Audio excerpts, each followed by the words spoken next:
Boa tarde, essa é a CNN Brasil e este é o Agora CNN. Vamos já começar com assuntos de segurança pública, porque infelizmente um ciclista de 23 anos foi atropelado por um Porsche, isso em Pinheiros, na zona oeste de São Paulo. De acordo com o Corpo de Bombeiros, a vítima teve um traumatismo craniano médio e foi levada ao Hospital das Clínicas. Olha a imagem do Porsche. A Secretaria de Segurança Pública de São Paulo informou que o motorista do Porsche permaneceu no local depois do acidente, finalmente, porque nos acidentes anteriores os motoristas simplesmente fugiam. E passou pelo teste de bafômetro e o teste dele deu negativo, ele não estava embriagado. Ele foi conduzido à delegacia, onde prestou depoimento e foi liberado. Os nomes do condutor e do ciclista não foram divulgados. O caso foi registrado como lesão corporal culposa na direção de veículo automotor e está sob investigação culposa sem a intenção de causar o acidente. Um policial militar e um homem acusado de envolvimento com o tráfico morreram durante um tiroteio em um bar na Praia do Pontal, lá em Paraty, no Rio de Janeiro. As imagens de câmeras de segurança flagraram a ação que deixou ainda um turista argentino e outro ferido. O Rodrigo Monteiro tem as informações e conversa com a gente direto do Rio de Janeiro. Rodrigo, a gente sempre fala de violência na Grande Rio, mas em Paraty, raramente nós temos episódios como esse. Pois é, Uribe, boa tarde para vocês, boa tarde para todos que estão com a gente. Aqui no Agora CNN, raramente a gente fala, mas a grande verdade é que a Costa Verde, o sul fluminense, tanto as cidades de Paraty como de Angra dos Reis, a violência, o crime organizado está crescendo e se fortalecendo de uma tal maneira a ponto da gente estar aqui agora falando da cidade turística, a cidade histórica de Paraty, que fica no extremo aqui do estado, no litoral sul.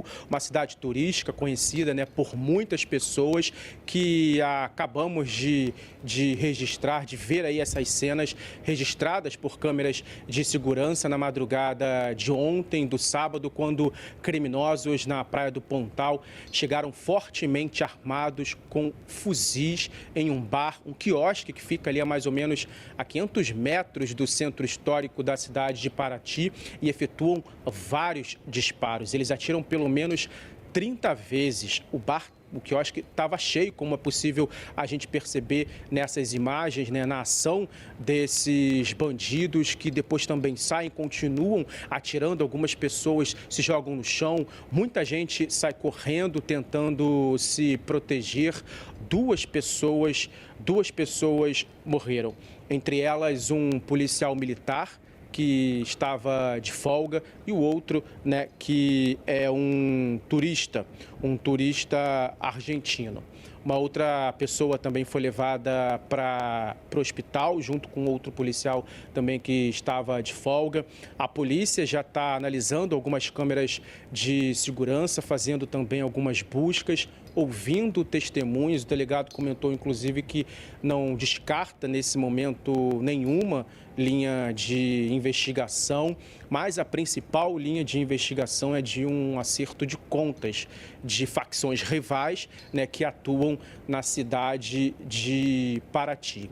O policial militar que morreu, ele também foi candidato a vereador na última eleição. A gente está acompanhando essas investigações, elas estão começando. Qualquer atualização a gente traz aqui ao longo da semana na programação da CNN. Eu volto com você. Obrigado pelas informações, Rodrigo. As imagens são realmente impressionantes. Começa o tiroteio dentro do bar, continua do lado de fora, as pessoas não sabem como sair do local. Algumas se abaixam, abaixadas do lado, por exemplo, dos frigoríficos. É uma situação bastante complicada em uma das cidades turísticas do Rio de Janeiro. Vamos falar sobre outro episódio de insegurança pública. A van da banda CPM 22 foi roubada quando o grupo se deslocava para um show também no Rio de Janeiro, na Barra da Tijuca, que fica na zona oeste da capital fluminense. Pelas redes sociais, a banda disse que após o roubo, o show que seria realizado ontem teve de ser cancelado e que os músicos e profissionais de apoio estão bem, felizmente. Também pelas redes sociais, a publicitária Mariana Gracioli, que é noiva do vocalista Fernando Badawi, falou sobre essa ocorrência. Segundo ela, 2 dos 5 integrantes do grupo estavam na van quando o veículo foi interceptado pelos criminosos. Ainda de acordo com o relato dela, os bandidos só queriam levar a van. O roubo foi registrado pela Polícia Civil e o caso está sendo investigado. Felizmente, ninguém se feriu nessa ocorrência. E a Justiça deu 15 dias para a Enel prestar esclarecimentos sobre a falta de energia no estado de São Paulo, que já se transformou em um problema recorrente. Adriana de Luca, não dá mais. A Enel dá problema toda semana. O que pode ser feito a partir desse momento? Exatamente, Uribe. Boa tarde a você e a todos que nos acompanham. Essa é uma liminar de caráter provisório, então ela pode ser revista, mas por enquanto o que vale é a determinação da Justiça que a Enel tem o prazo de 15 dias para prestar esclarecimentos sobre 2 graves falhas na sua operação. Uma delas em novembro de 2023, quando mais de 2 milhões de pessoas ficaram sem energia elétrica. A outra em outubro deste ano, quando o número de clientes foi ainda maior. Mais de 3 milhões de pessoas ficaram sem luz, em ambos os casos como consequência de fortes tempestades na cidade de São Paulo e também na Grande São Paulo. Essa é uma ação pública movida pelo governo do estado de São Paulo, que prevê esclarecimentos e uma série de medidas que a Enel deverá tomar, como apresentar um relatório com a quantidade e localização de árvores que possam ameaçar o fornecimento de energia elétrica, porque em ambos os casos, com as tempestades, milhares de árvores caíram, afetando e estragando muitas partes da rede de distribuição da concessionária de energia. Então, além desse relatório, eles vão precisar fornecer um plano de manejo da vegetação, cronograma de ações concretas para mitigação de riscos envolvendo essas árvores.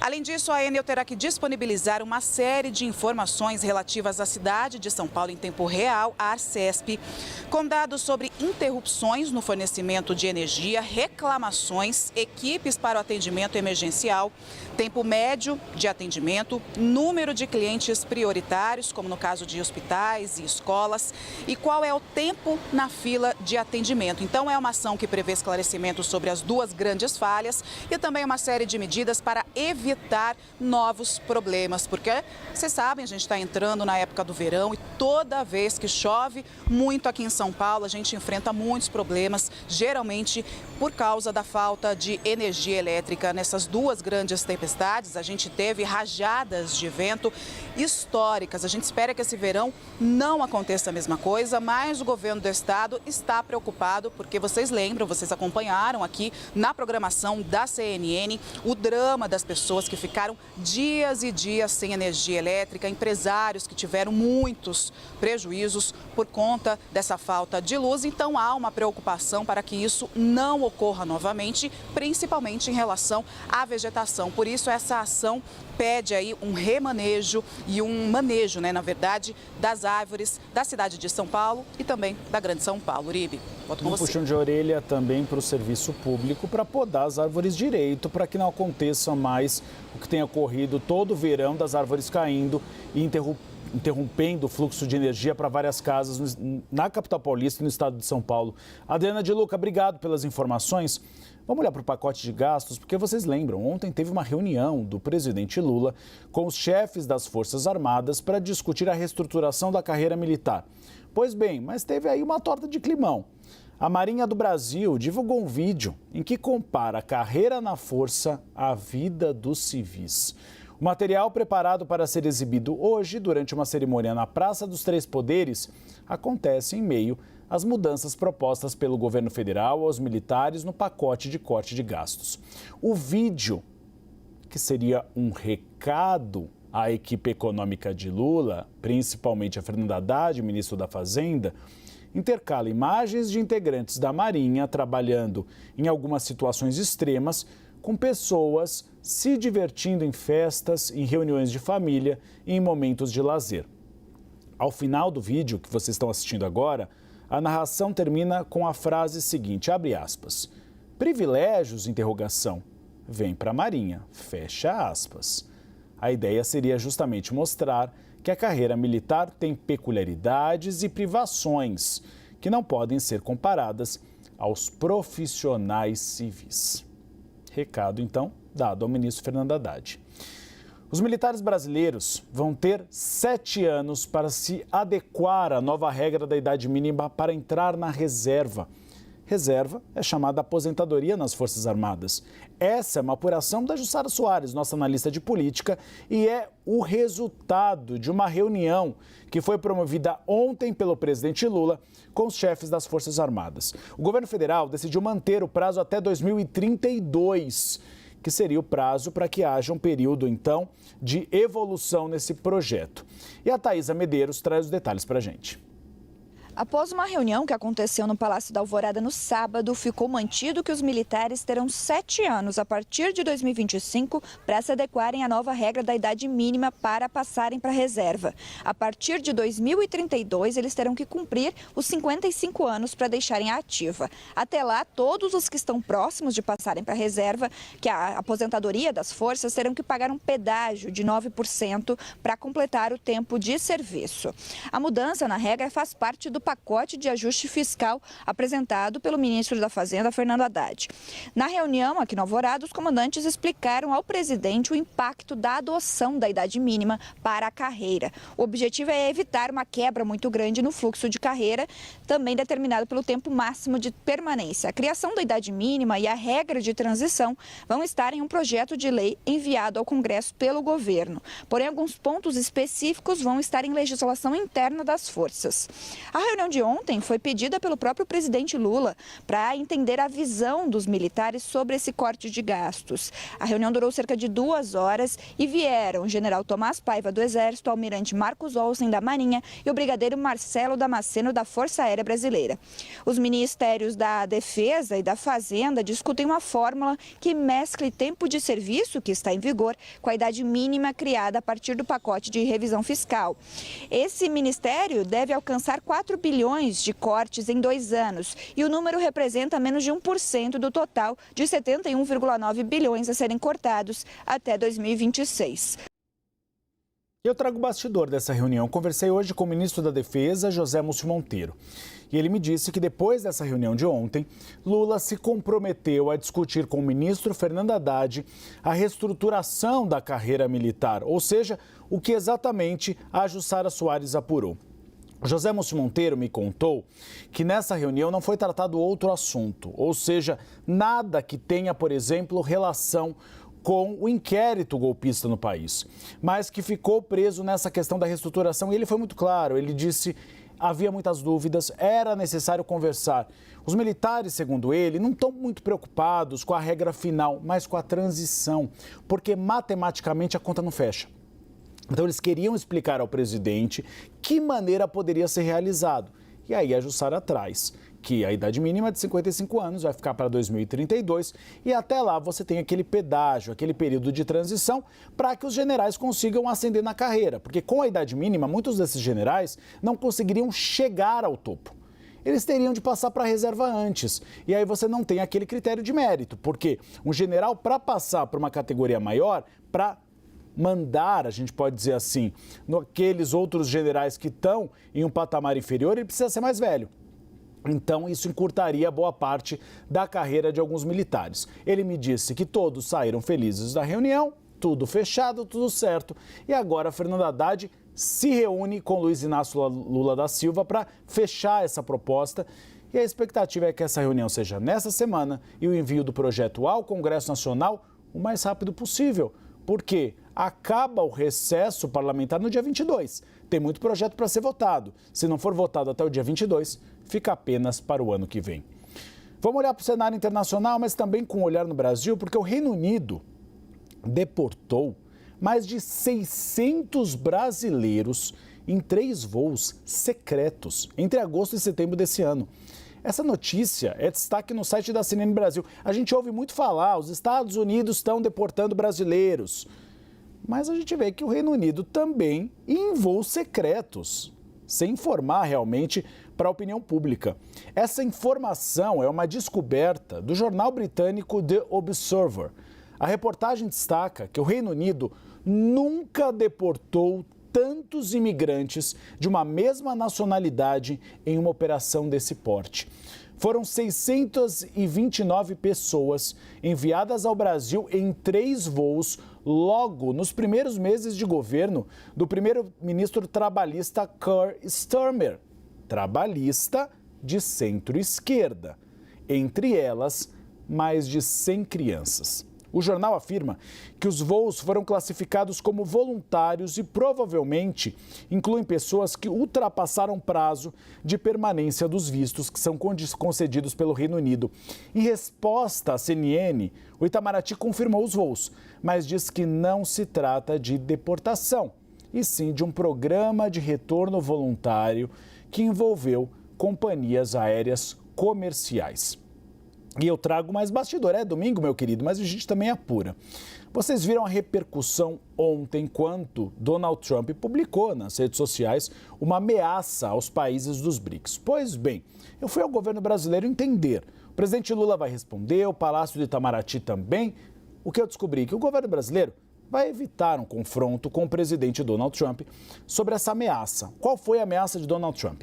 Uma taxação de 100% aos países dos BRICS, Brasil, Rússia, China, Índia e África do Sul. Esses são os 5 criadores, ainda tem os outros que aderiram. E eu apurei que a posição deve ser se manter em silêncio. Por quê? Porque há uma grande avaliação no governo brasileiro de que Donald Trump ainda está no modo campanha. Ou seja, tem publicado várias mensagens nas redes sociais, porque ainda não assumiu o cargo na Casa Branca. E a tendência é que ele acalme um pouco. Há também uma avaliação de que a retirada do dólar como câmbio entre os países dos BRICS, isso ainda não é uma decisão tomada. Apesar do apoio do Brasil, o apoio da Rússia, o apoio da presidente do Banco dos BRICS, a Dilma Rousseff. Então, que isso é uma questão que precisa ser discutida mais para frente e que não adianta responder agora a Donald Trump se ele tem feito esse discurso político. O próprio Lula, em conversas reservadas, o presidente brasileiro, avalia que Donald Trump, ao sentar na Casa Branca, deve amenizar o tom. E o Palácio do Planalto considera que não adianta ficar respondendo toda hora. Isso dá munição tanto à direita de Jair Bolsonaro como a Donald Trump. Então a questão é tratar diplomaticamente. O governo brasileiro não acredita que uma relação conturbada entre Lula e Trump pode prejudicar a economia brasileira. A avaliação é que a economia vai continuar seguindo e a relação, claro, não vai ser como a de Joe Biden, mas nem por isso pode haver intercorrências diplomáticas. Falando em Donald Trump, ele anunciou que planeja substituir o atual diretor do FBI. O presidente eleito quer indicar o advogado Kash Patel para o cargo.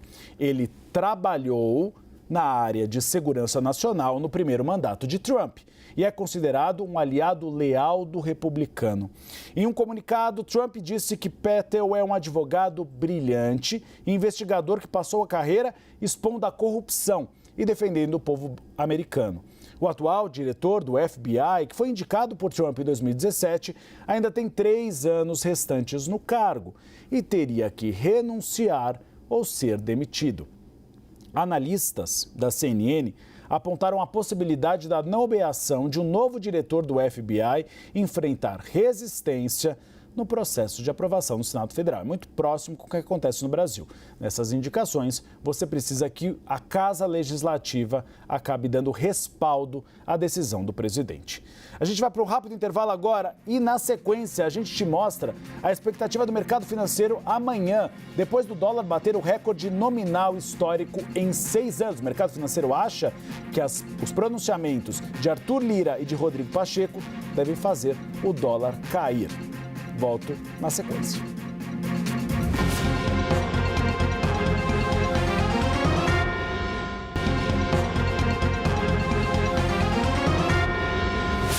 Agora a CNN de volta, vamos voltar a falar sobre o pacote de corte de gastos, porque o ministro da Fazenda, Fernando Haddad, vai se reunir com o relator também da reforma tributária, o senador Eduardo Braga, na próxima terça-feira.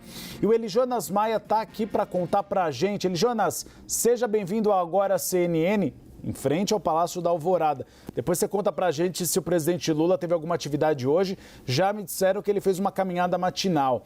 Mas a grande expectativa é de que tem muito projeto na fila, Jonas. Tem o projeto do pacote de gastos. Tem o projeto também da faixa de isenção até R$ 5.000 e da taxação de quem ganha mais de R$ 50.000. Mas a gente não pode esquecer que tem uma reforma tributária sobre o consumo na geladeira, que falta o Senado votar e se modificava para a Câmara dos Deputados. E não tem nem prazo para votar lá na CCJ, Jonas. Oi, Uribe, ótima tarde para você, quem está acompanhando a gente na programação da CNN Brasil. Sim, estou aqui no Palácio do Alvorada porque o governo quer realmente aprovar tudo. A expectativa é até o fim desse ano, mais precisamente 22 de dezembro, que é quando começa o recesso parlamentar. E no meio disso tudo, dessas informações, negociações, projetos, tem essa reunião que vai acontecer depois de amanhã, na terça-feira, entre o ministro Fernando Haddad da Fazenda e o senador Eduardo Braga, que é o relator da reforma tributária, para decidirem sim uma data para esse projeto, para regulamentação. Primeiramente, o senador vai apresentar ao ministro Haddad o relatório da reforma tributária, para a regulamentação da reforma tributária, e vão decidir uma data para a Comissão de Constituição e Justiça, a CCJ do Senado, passar a votar esse projeto, que a expectativa é que passe, que aprove, e já ainda nesse semestre, na verdade, melhor dizendo, ainda nas próximas 3 semanas, por conta do recesso parlamentar. Vão negociar uma data e, no meio disso tudo, por conta dessa reforma tributária, o senador Eduardo Braga está fazendo audiências públicas no Senado durante todo esse mês. Então, por conta disso, vai apresentar agora esse texto ao ministro Fernando Haddad. A gente tem que lembrar também, Uribe, que a reforma tributária foi promulgada em dezembro do ano passado, já tem 1 ano, então essa é uma nova parte do processo, que é a regulamentação para ser colocada em prática. E você comentou do pacote fiscal, que é um outro projeto, mas também de prioridade, suma importância para o governo, que foi enviada ao Congresso na sexta-feira, começa agora pela Câmara dos Deputados, tem um esforço concentrado, já determinado pelo presidente da Câmara, Arthur Lira, depois vai passar para o Senado também, o senador Rodrigo Pacheco, que é o presidente do Senado, já sinalizou também uma celeridade nesse pacote, que são 2 projetos, um PLP, projeto de lei complementar, e um PL, projeto de lei, tudo para passar até 22 de dezembro, que é quando começa o recesso parlamentar dos deputados e também dos senadores. Então, para finalizar, falo sobre o presidente Lula também. De manhã caminhou, fez uma caminhada matinal, está um pouco de sol aqui em Brasília hoje, então fez já os seus exercícios físicos. Uribe. Jonas, porque a gente está trabalhando desde as 6 da manhã, talvez dê tempo de fazer algum exercício no final da tarde. Obrigado, Jonas, pelas informações. Vamos falar do pacote, porque a gente viu o mercado financeiro praticamente surtando no início dessa semana. Por quê? Porque se esperava um pacote de gastos e aí o governo também oferece o início de uma reforma tributária sobre a renda. O dólar fechou em R$ 6,00. E o mercado financeiro, essa é a grande expectativa, deve abrir o pregão amanhã, na segunda-feira, com um clima mais tranquilo. O dólar fechou em R$ 6,00. E essa notícia sobre a expectativa do mercado financeiro, claro, como todas as notícias que a gente dá aqui no ar, está em destaque no site da CNN Brasil. Vamos ver. Atenção sobre o anúncio paralelo do pacote fiscal e da isenção do imposto de renda. Continua a criação de gastos e uma compensação, mas Pacheco e Lira já foram muito claros no posicionamento deles. Disseram que fica para depois, fica para o ano que vem. Essas 2 falas, uma delas, uma entrevista exclusiva aqui à CNN Brasil, Pacheco falou com exclusividade no Bastidores CNN, ajudarão a acalmar os ânimos entre os investidores. Isso é a opinião de analistas, economistas e também CEOs que foram ouvidos pelo CNN Money. Os líderes do Legislativo saíram em defesa da responsabilidade fiscal e também da construção de pacote de corte de gastos que assegure uma sustentabilidade da dívida pública brasileira. Os dois ressaltaram que a discussão sobre renúncias fiscais, no caso a faixa de isenção, vai ser para o ano que vem. Na verdade, o governo federal tinha essa possibilidade, né, Débora Oliveira? Era essa a ideia. Só que houve uma comunicação extremamente falha. E tanto Simone Tebet como o Fernando Haddad foram derrotados, porque eles queriam que só anunciasse o pacote e depois anunciasse a faixa de isenção e a taxação dos super ricos. mas a área política acabou fazendo diferença na opinião do presidente.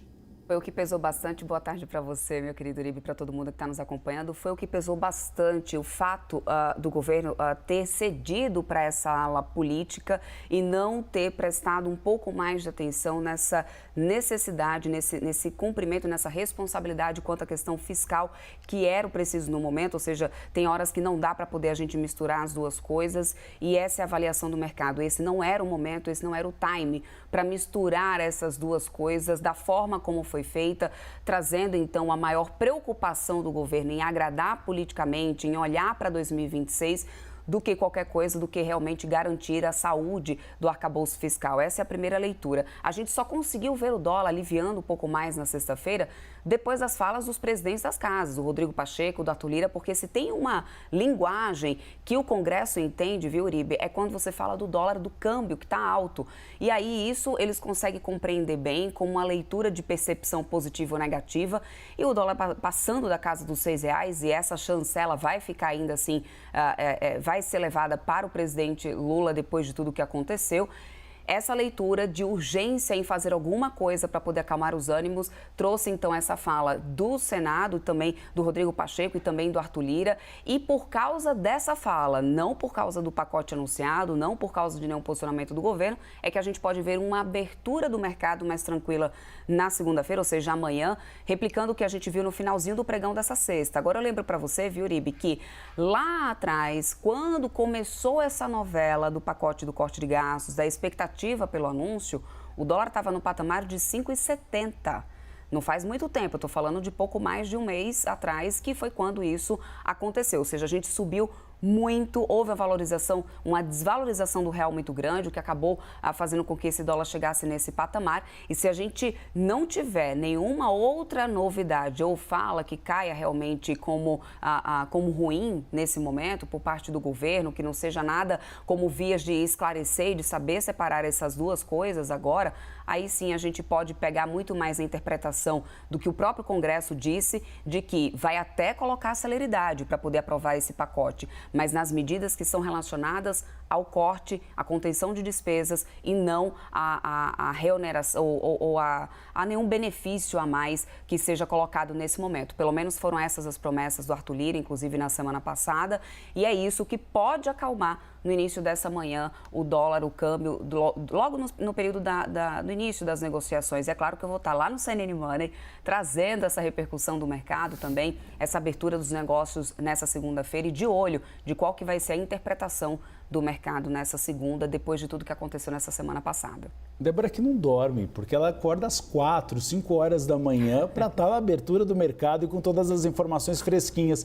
Você sabia, Débora, que ontem eu fiquei em dúvida. Eu falei, será que o Pacheco combinou com o Lira e aí combinou também com o Haddad de fazer essa fala para moderar? Ele me disse que não, que foi espontânea. Ele viu que o timing estava errado e decidiu se manifestar numa entrevista para a CNN. E logo na sequência, Arthur Lira. E ele disse, eu não combinei nem com o Arthur Lira.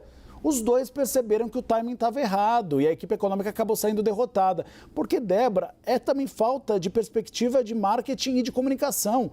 Você tinha uma notícia positiva para o mercado. Fala daqui a uma semana. Fala no Natal, um pacote de Natal, faixa de isenção até 5 mil. Já estava chegando, já era para 2026 esperada essa. Então, assim, o que o mercado... Tem uma palavrinha que é muito apreciada no mercado financeiro que chama previsibilidade.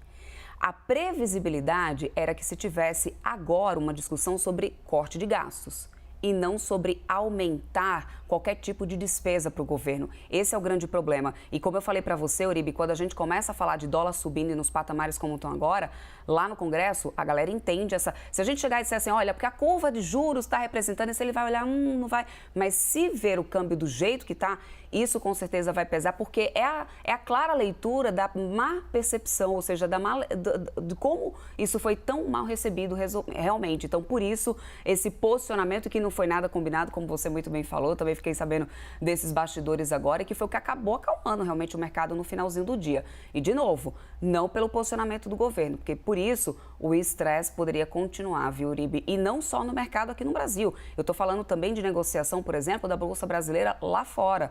Lá nos Estados Unidos, a ação que replica a Bolsa Brasileira lá fora, Uribe, despencou, caiu e muito forte, ou seja, com também os investidores estrangeiros tendo uma má percepção, né, do que foi anunciado, da maneira como foi anunciado.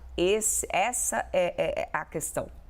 Porque a questão não é a faixa de isenção. Não. Porque isso é uma promessa de campanha. Todo mundo sabia que Lula queria levar adiante. O problema foi o timing. E a preocupação dos parlamentares que você disse em relação ao dólar é que muitos deles viajam para os Estados Unidos, para a Disney, para levar a família agora no final do ano. Então eles estão preocupados com o próprio bolso deles. Débora, então, amanhã, de manhã, no CNN Money, todo mundo ligadinho. 7 horas da manhã, hein? 7 horas da manhã, abertura de mercado, para a gente ver se o dólar cai ou não cai. Obrigado, 7 horas da manhã Débora. eu trago o pré-mercado. A abertura é logo em seguida com Gabriel Monteiro, mas às 7 a gente já consegue ter um direcionamento do dólar. Espero você, viu, senhor Uribe? Eu vou estar assistindo em casa. Eu acordo às 5 da manhã.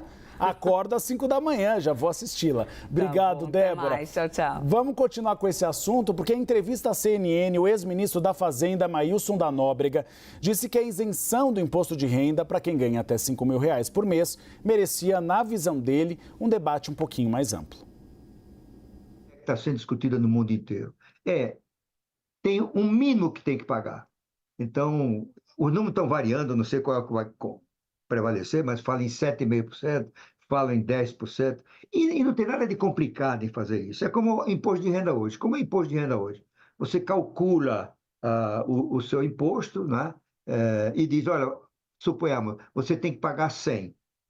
Você só pagou 80, você paga a diferença de 20. Né? Ou pagou 120, você recebe essa diferença como devolução. Seria uma coisa mais ou menos assim. Suponhamos que 10%. 10% você tem que pagar minimamente. Você pagou o equivalente a 80% que o governo quer, você vai pagar a diferença. É simples assim. Acontece que isso é uma mudança importante que merecia um debate amplo, demorado, envolvendo o governo, o setor privado, a academia, os especialistas e assim por diante. A gente está falando aí de um pacote para o ano que vem, de propostas para o ano que vem. Mas temos também um anúncio do governo em relação também a esse ano. O governo detalhou o bloqueio de 5,5 bilhões de reais no orçamento deste ano. Vamos ver agora as 10 pastas mais afetadas numa arte na tela. Em primeiro lugar, aparece o Ministério da Educação, com bloqueio de 1,6 bilhão de reais. Em segundo, vem o Ministério de Cidades, com bloqueio de 1,1 bilhão. Na sequência, aparece o Ministério de Transportes, com 956 milhões. Depois, Integração Regional e Desenvolvimento, grandes obras que são feitas principalmente no interior do país, com 367 milhões.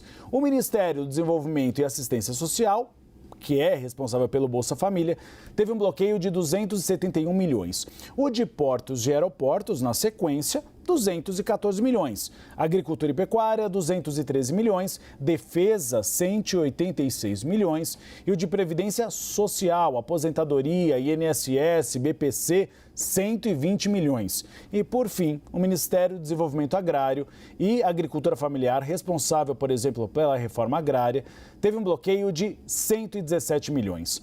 Outros ministérios, como o das Comunicações, do Turismo e até mesmo da Fazenda, também tiveram ajustes. O menor bloqueio de todo o montante foi para o Ministério dos Direitos Humanos e Cidadania, que, claro, tem um orçamento muito menor que os outros, com pouco mais de 70 mil reais. A gente fala em bloqueio, mas nessa altura do campeonato é quase corte, porque faltam poucos dias para o final do ano. Então, não daria tanto tempo para descongelar esses recursos para ficar dentro da meta que o governo pretendia. Vocês compraram muito na Black Friday? Eu gastei bastante. As vendas cresceram esse ano e superaram o nível pré-pandemia, isso aqui no Brasil. Quem conta pra gente é o Danilo Moliterno. Danilo, você gastou bastante. Eu gastei quase 2 mil reais, eu tô endividado, o meu cartão explodiu. Eu não sei o que fazer, vou pedir dinheiro para você ou para Thaís Herédia, que entendem de economia. E eu tenho certeza que tem dinheiro guardado. Boa tarde, Uribe, todos que acompanham o Agora neste domingo. Uribe, com a correria da cobertura do pacote de corte de gastos do governo Lula, nem consegui olhar as ofertas dessa Black Friday. Mas teve gente que conseguiu sim olhar as ofertas. O faturamento do varejo pela primeira vez na Black Friday superou os níveis pré-pandemia, isso segundo a Cielo. As vendas neste ano, 2024, ficaram 15,2% acima daquelas registradas em 2019, que é esse ano de referência para os níveis pré-pandemia.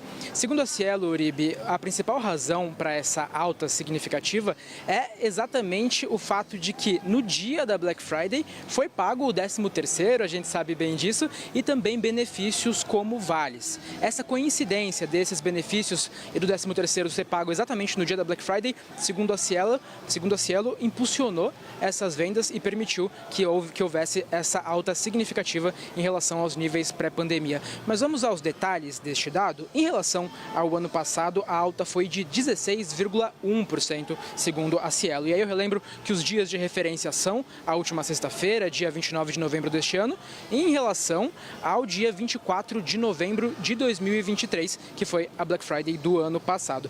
E de onde que veio essa alta significativa? Especialmente do comércio físico, 17,1% de alta. A alta nas vendas online foi um pouquinho menor, mas ainda assim significativa, de 8,9%. Uribe, entre os segmentos, o que teve maior alta foi supermercados, com 26,2%, seguido de farmácias, com 21,7%. Teve gente, sim, conseguindo aproveitar as ofertas dessa Black Friday, Uribe. Eu aproveitei bastante, até produto de limpeza, sabão em pó eu comprei, creatina, whey protein, refrigerante. Se quiser, sobrou alguma coisinha, já que você não conseguiu comprar, Danilo, eu mando para tua casa. Já com o desconto da Black Friday, você me paga em prestações módicas, não vou cobrar nem juros de você. Obrigado, amigo. Obrigado por estar aqui no Agora CNN. Vamos falar de outro tema importante, porque a ministra dos Povos Indígenas, a Sônia Guajajara, participou do encerramento do TEDx Amazônia. O evento em Manaus destacou a importância da agenda ambiental e sustentável para o futuro do planeta Terra. E o Renan Fiuza, que hoje está em vestes mais frescas, porque ontem estava passando um calor imenso, entra com a gente e conta os detalhes das declarações da Sônia Guajajara. Ela chegou a discursar, Renan? Tudo bem, Uribe? Boa tarde, bom domingo para todo mundo. Você foi modesto. Vestes mais frescas, não, né? Esse terno aqui, a gente só tá com uma camiseta ao invés da social, mas mesmo assim, seguimos derretendo. Mas eu conversava com a Halime, que é daqui, a nossa coordenadora de link, e eu falava, esse calorão, ele compensa a ótima e espetacular culinária aqui da região, viu? Fantástica. Vamos falar da Sônia Guajajara, que estava aqui encerrando o TEDx Amazônia. A gente veio a convite do Grupo CCR e ela falou a respeito da importância dessas discussões daqui para frente, tá? Até a COP30, e que o desafio do governo federal a partir de agora é traduzir para as pessoas, para a população de modo geral, a urgência da mudança climática e de se combater. E aqui na Amazônia, no coração, né?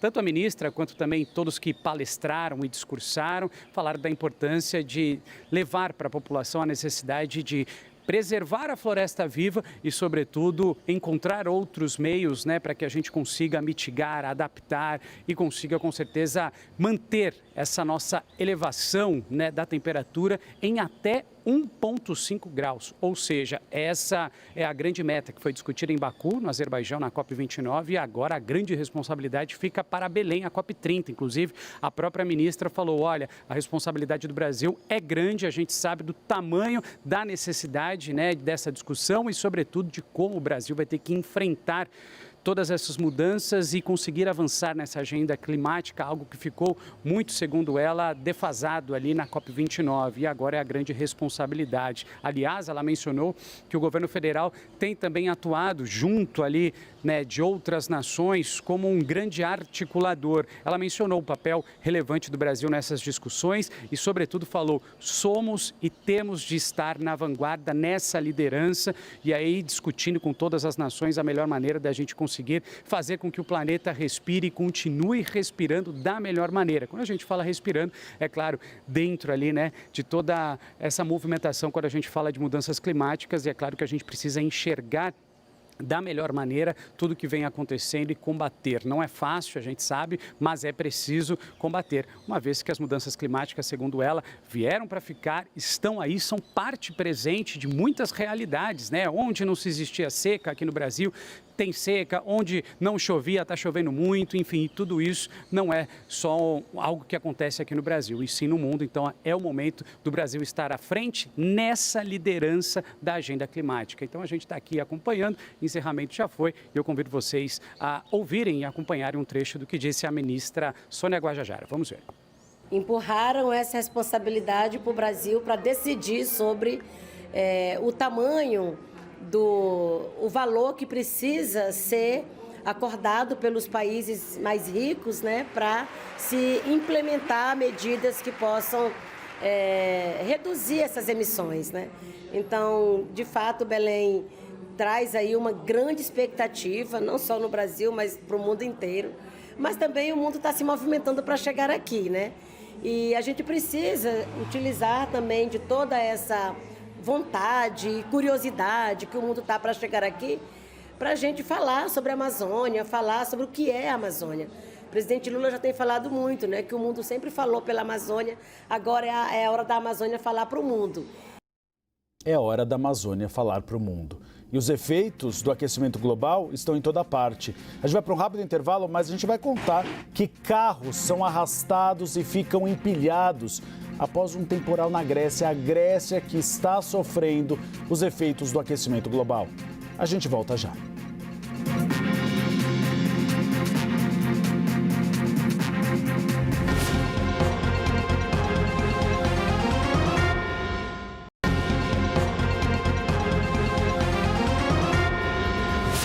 Agora a CNN de volta e eu conto que uma tempestade causou transtornos na ilha de Rhodes, na Grécia. Uma enxurrada deixou vários veículos empilhados. Olha as imagens, pelo menos 80 pessoas tiveram que ser retiradas para áreas mais seguras. Bombeiros disseram que receberam 650 chamados para bombear água de prédios que estavam completamente alagados. Apesar dos estragos que vocês veem nas imagens, felizmente ninguém ficou ferido. A previsão é de que o mau tempo continue. A Grécia tem enfrentado episódios de clima extremo por causa do aquecimento global nos últimos anos, com tempestades cada vez mais fortes de um lado e incêndios florestais mortais por outro lado. E perto da Grécia, lá na Ásia, um ciclone atingiu a Índia, provocando fortes chuvas e ventos. Imagens de drones mostram uma cidade no sudeste do país tomada pelas águas lamacentas das enchentes. O ciclone Fengal tocou o solo durante a madrugada e provocou transtornos aos moradores, que foram vistos, vocês veem nas imagens, as ruas estão repletas de água. Eles caminhando na água com a altura acima do joelho. Socorristas trabalharam para levar a população para lugares seguros, principalmente os idosos. Olha eles aí, em cima do barquinho assustados. Não há registro de vítimas até o momento. O ciclone chegou a provocar cancelamento de voos, mas a situação já foi normalizada. A expectativa é de que o fenômeno enfraqueça nas próximas horas. E o Rio de Janeiro se prepara para receber os atletas do Botafogo, que chegam por volta de 5 da tarde, daqui a pouquinho. Estavam na Argentina quando conquistaram a Libertadores da América. E lá em Buenos Aires, a festa de comemoração do título foi longa, viu? Depois do jogo, o time saiu do Estádio Monumental e foi direto para uma casa de festas em Palermo, um bairro tradicional dos portenhos. Os atletas levaram a taça da Libertadores e até o técnico Arthur Jorge dançou com o troféu nas mãos. O evento contou com familiares e amigos de jogadores, comissão técnica e dirigentes. O clube havia reservado o local com antecedência, para caso fosse campeão. Foram precavidos. E hoje, ninguém dorme no Rio de Janeiro, tem festa a noite toda. E a torcida organizada do Corinthians, Meu Timão, arrecadou mais de 20 milhões de reais para quitar a dívida do estádio do Timão, o Neoquímica Arena. Essa notícia é destaque no site da CNN Brasil. O valor foi alcançado pela torcida logo após a vitória de virada por 4-2 contra o Criciúma pelo Brasileirão. Apesar da quantia arrecadada, a vaquinha ainda está longe de atingir os 700 milhões de reais estipulados. A ação deve durar 6 meses ou até a meta ser atingida. Até o ministro Alexandre de Moraes, do Supremo Tribunal Federal, fez uma doação. Só falta a minha e a sua, corintiano. Vocês ficam agora com o CNN Cast e eu volto amanhã, ao meio-dia, do Bastidores CNN. Um bom domingo.